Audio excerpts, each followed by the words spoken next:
Abuja City Television. We're here live on Facebook, on YouTube.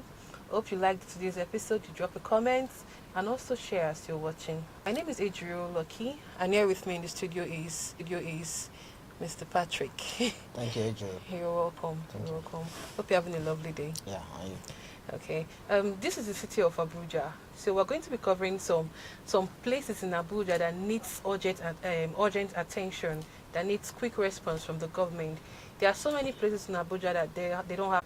So Mr. Patrick here is going to tell us what's happening in his environment, in his area, places around him. What are those things that needs urgent attention from the government? Thank you, Adriel. I think this is just a general topic. It doesn't limit it to where Mr. Patrick you have such problems. How many places in the city center have that the pipe-borne water is running down to their, as in this when you go around the city center, as in sometimes you juxtapose it with those who are living outside in the outskirts. You can imagine if those who are living in the city center are going through these situations. Are we talking of the unclean environment? As in, when you look around, just name it. As in okay. I think this program is meant to call the attention of those those in authority to know the decade that we are talking about. Well, okay, now let's start like this. And you say I should give you an example for where I stay.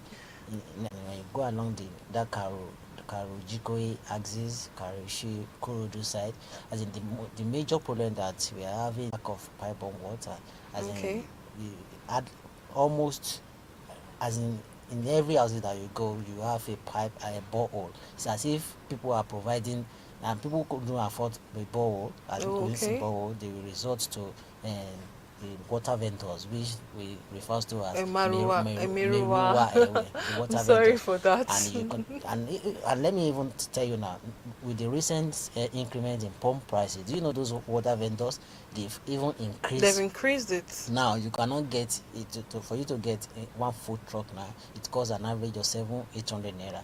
It won't even go anywhere. And when you put that beside the amount of money you are using for, as in these are responsible. Should be responsible for all those money to do that, to fix those who are staying in that axis. As in nobody is even remembering that people are even living in that axis. As in when you talk of, there is total absence of as no government presence at all in those axes. As if people are just everybody is running his or her own government in his house there, because you are providing for your water. So it's government really need to sit up.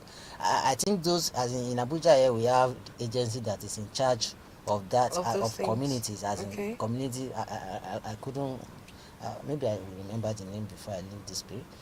There is agency that is in charge of community development, which their primary responsibility is to develop those communities, to provide these things are not. But it seems like they are not working right now. Let me tell you, immediately after the former governor of Kaduna State, he was former minister in FCT, Nasiru El-Rufai. When he was in charge of the ministry, when he was in charge of FCT, I can tell you authoritatively that it's as if the whole FCT, not even the city center now, the whole Federal Capital Territory felt his presence. He was able to put us some things in order, and things were really perfectly working. Even though people were complaining that he was busy demolition, and